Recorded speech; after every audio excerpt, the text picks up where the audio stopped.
Segunda carta à igreja de Esmirna. E ao anjo da igreja que está em Esmirna, escreve isto, diz o primeiro e o último, que foi morto e reviveu. Eu sei as tuas obras, e tribulação, e pobreza, mas tu és rico. E a blasfêmia dos que se dizem judeus, e não são, mas são a sinagoga de Satanás. Nada temas das coisas que hás de padecer. Eis que o diabo lançará alguns de vós na prisão, para que sejais tentados, e tereis uma tribulação de 10 dias. Ser fiel até a morte, e dar-te a coroa da vida. Quem tem ouvidos, ouça o que o Espírito diz às igrejas. O que vencer não receberá o dano da segunda morte. Amém? Glória a Deus. Vamos agora tirarmos algumas lições dessa carta. O que realmente Deus quis nos ensinar através dessa carta. Antes de tudo, vamos falar um pouco da cidade de Esmirna. A cidade de Esmirna ficava a 65 quilômetros aproximadamente de Éfeso. Era uma cidade turística, por estar na rota que dava acesso a Roma, tanto da Índia como da Pérsia. Era uma cidade comercial e muito procurada por ter uma escola, de medicina. Na cidade tinha uma adoração ao deus Baco, como em Éfeso. Esse Baco é o mesmo Dionísio, deus grego do vinho, e da embriaguez. Também deus da prostituição, do bacanal. O bacanal é uma orgia em homenagem a esse deus. Então Esmirna era uma cidade populosa, cerca de aproximadamente 100 mil habitantes, cheia de idolatria. O nome Esmirna significa mirra, mirra, que pode ter também como símbolo o cheiro suave, que a mirra era usada para unguento, perfume, como também pode ter essa conotação na simbologia da amargura, porque ela também amargava. Então, a mirra amargava. Então é interessante, tem tudo a ver com essa igreja, uma igreja que passava por amargura, mas que trazia um cheiro suave do testemunho de Jesus Cristo. Lá tinha muita plantação de mirra, e o pastor anjo dessa igreja chamava-se Policarpo, discípulo de João. Ali havia Olimpíadas e os vencedores recebiam coroas. A igreja de Esmirna é perseguida ardentemente. Policarpo foi condenado à morte e antes de ser queimado, ele disse: por 86 anos eu servi a Cristo e ele nunca me fez mal algum. Como posso blasfemar do meu rei, o qual me salvou? Então muitos cristãos foram martirizados ao longo dos séculos. E a igreja de Esmirna foi uma das igrejas que foi perseguida, que passou pelo viés do martírio. Mas ainda continua. Em uma pesquisa feita há algum tempo, a estatística mostra que continua morrendo cristãos todos os dias em volta do mundo. Cerca de pelo menos 20 cristãos são mortos todos os dias. Então, segundo a pesquisa, 7.300 mártires por ano. Isso já tem um tempo que foi feita essa pesquisa, hoje com certeza já pode ter aumentado esse número. Então, o martírio é um dos marcos da igreja. Houve 10 grandes perseguições, e pode ser isso que a profecia esteja apontando, perseguição de 10 dias. Nero, em 54 a 58 depois de Cristo.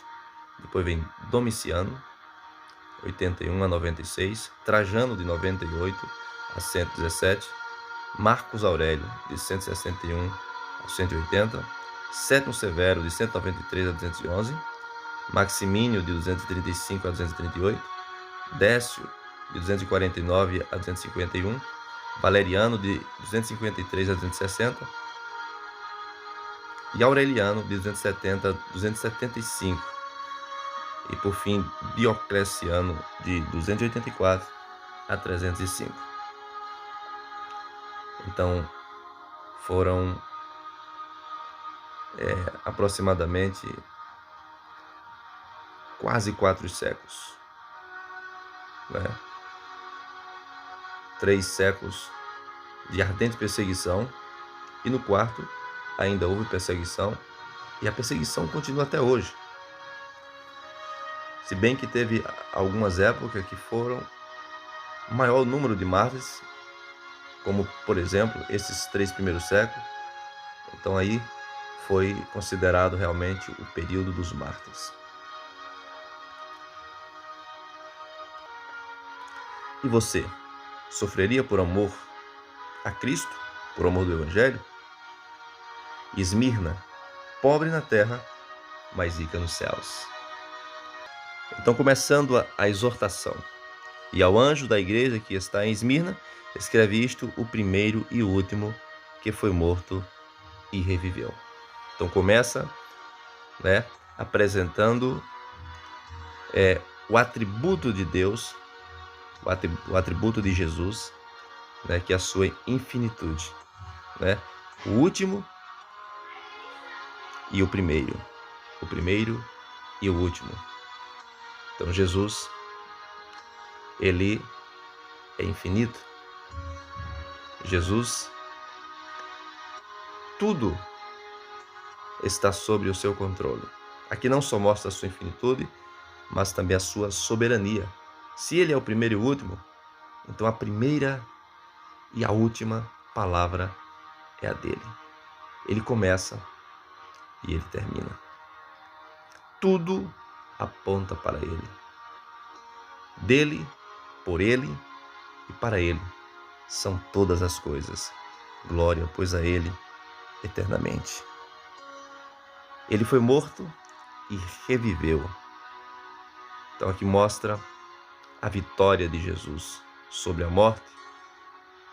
Mostra o plano de salvação. Mostra Jesus vencendo o inferno e nos dando a vitória por meio do seu sangue. Trazendo a ressurreição. Trazendo a graça e a solução para o problema do homem caído. Eu sei as tuas obras. Então, o que o Senhor apresenta aqui, em primeiro lugar, da igreja? As suas obras. O Senhor conhece tudo sobre nós. Ele é onisciente, ele é onipresente e ele é onipotente.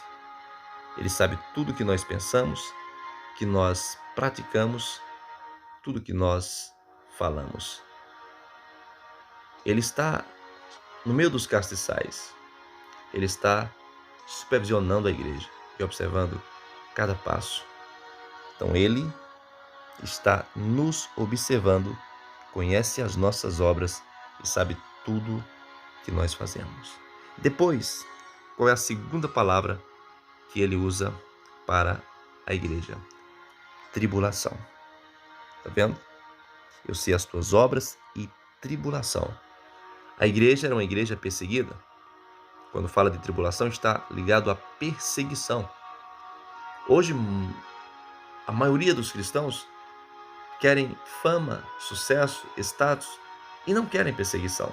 Não querem ser participantes das aflições de Cristo, porque nunca conheceram o Evangelho de Jesus, mas lhe apresentaram um outro Evangelho da teologia da prosperidade, que não tem nada a ver com a mensagem da cruz.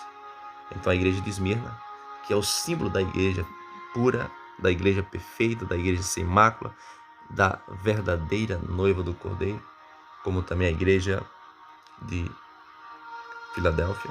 São duas igrejas que estão aqui sendo elogiadas, símbolo da igreja verdadeira. Então Esmirna sofreu perseguição.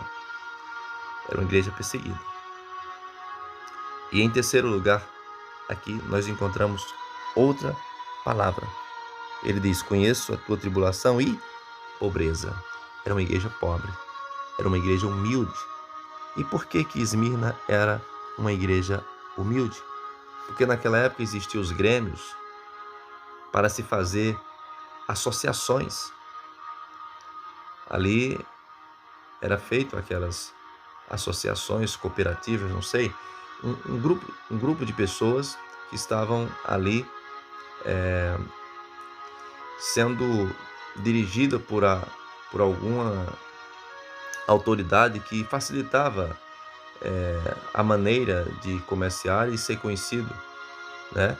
Ali era uma forma de, como fosse um selo, né, para o comércio. E a igreja de Esmirna ficou de fora disso, perdeu a sua cidadania, porque não participava daquilo que estava por trás daqueles grêmios, que era as homenagens, a veneração, a cultuação nos seus ajuntamentos aos deuses pagãos.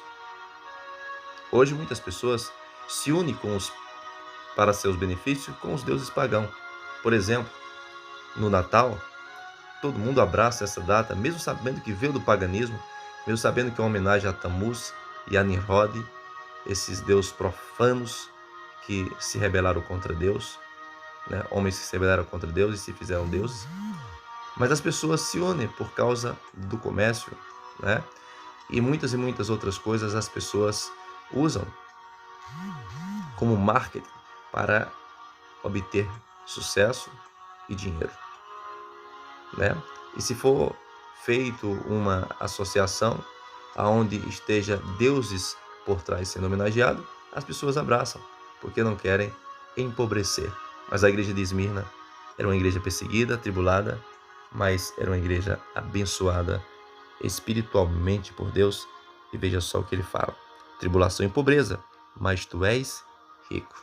Então era uma igreja pobre na terra, mas rica no céu. Pobre para os homens, mas rica para Deus.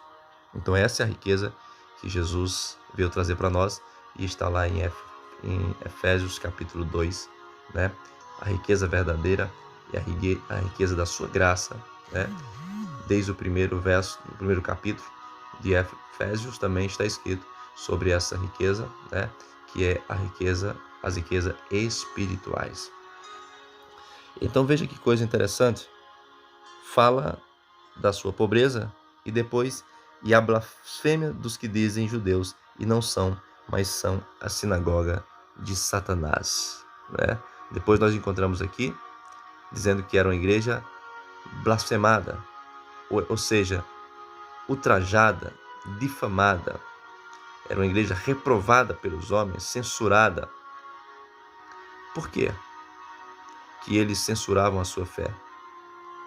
Porque aqueles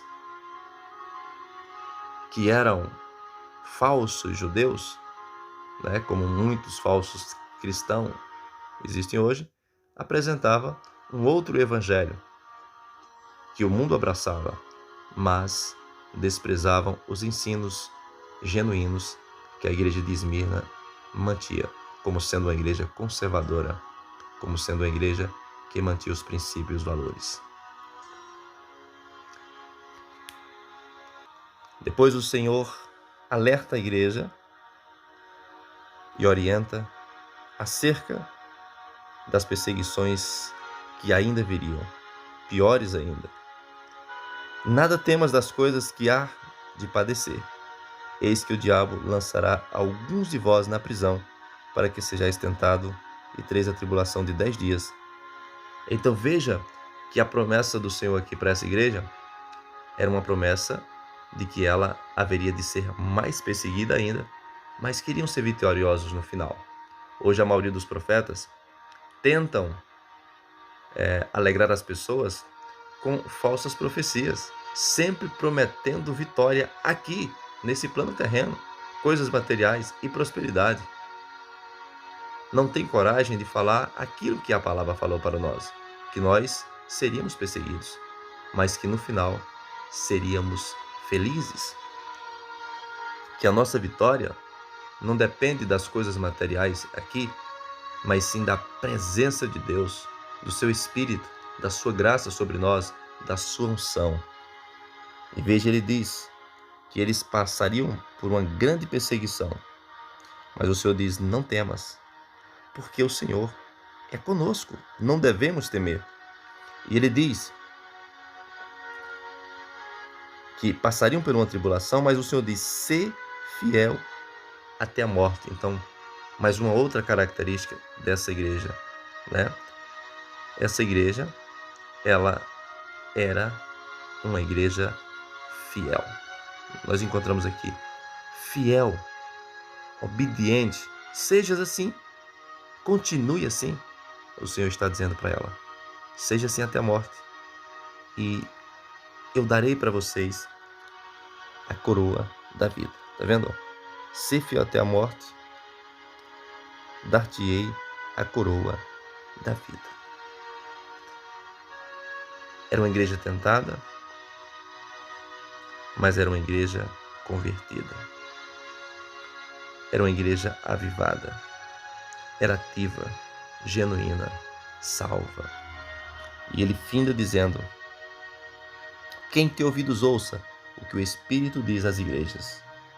Se você tem ouvido, se você tem audição boa, se você escuta bem, então não feche os ouvidos para a palavra de Deus, porque está escrito que aqueles que afastam seus ouvidos de ouvir a lei do Senhor, até as suas orações são abomináveis. Então, ouça a palavra do Senhor. Procura pôr em prática na tua vida. Quem tem ouvidos, ouça o que o Espírito diz às igrejas, porque esta palavra é guiada pelo Espírito Santo de Deus. Foi uma revelação dada a João, o apóstolo João, na ilha de Patmos. Então veja que coisa interessante. Ele diz assim no final: ao que vencer não receberá o dano da segunda morte, porque nós não estamos livres da primeira morte. Nós não estamos livres dessa morte física, todos nós vamos morrer. Então não devemos temer uma coisa que sempre acontece, vai acontecer, mas cedo ou mais tarde com cada um de nós.